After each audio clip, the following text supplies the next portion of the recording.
what have you seen in the HR space, the evolution of tech stack? Mm. Where are things falling apart or falling short for that matter?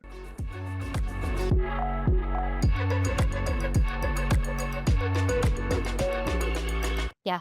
Do you remember, like, I think it was maybe 10 years ago, everybody was buying one-off tools for everything. Yeah, Like, I had my performance management, I had my HRIS, I had my compensation tool, and it was like hell. yeah, They didn't all talk to each other, which, yeah, like, from a data perspective is a nightmare. yeah, And I, like, love data. So I'm yeah, like, do I really want to sit here and download data from one yeah, system, from another system, from a third, and then try to make sense of what's happening? yeah, So then we saw this consolidation start happening in the last like 2 to 3 years. It feels like a lot of people were like, we're in HRIS and performance management yeah, and we do this other thing, yeah, and we do this fourth thing. yeah, Or you think of like the Ripplings of the world who yeah, I think do everything at this point. yeah. And I think there's, Everything good or I everything? mean, that's the point I'm going to get to. Because I think it's really hard. That consolidation Yeah, made sense, honestly, from a data perspective. It made it yeah, easier for us to truly see the impact of our initiatives. yeah, But then when I think about it, can someone really do everything really well? yeah, I think that's, like, kind of impossible. yeah, I can't do everything yeah. really well, I definitely have my flaws, so I found systems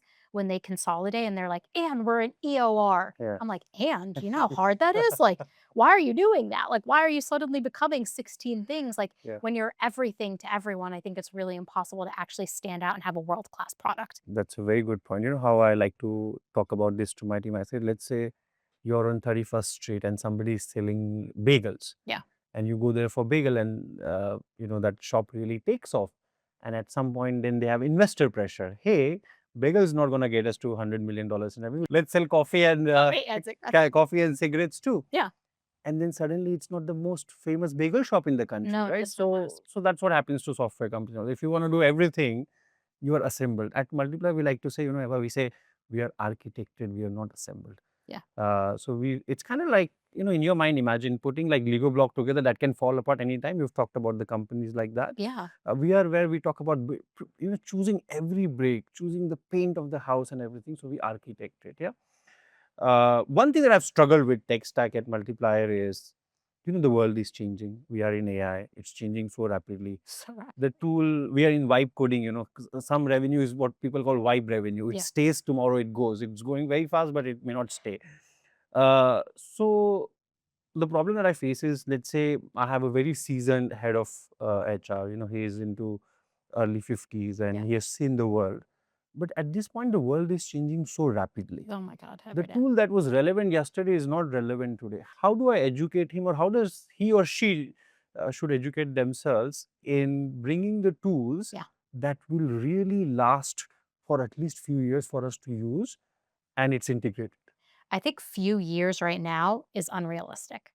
Like AI, right? Everyone is like, "Are you doing an AI strategy for the year?" I'm like, "I'm doing an AI strategy for the next week." It might change a week from now. Like that's how fast the technology is evolving. And so I think for HR leaders, there are two skills that I've talked about that will take an HR leader from good to great in my mind. They need to be creative and they need to be curious because the world is changing so fast. If you are not curious about what new tech is being created, how do I integrate it into my current tech stack, what are the problems I'm going to solve tomorrow, I think you're just going to fall behind really fast. And so you have to like really maintain that like child like curiosity and creativity in this role because the world is changing so fast. I really cannot build a strategy multi-year sometimes because the tech is changing so fast. And so I think when it comes to it, like going into it, the expectation of we might implement this tech for a year and it might really be what we need, but it also could be not what we need and we might have to change in a year.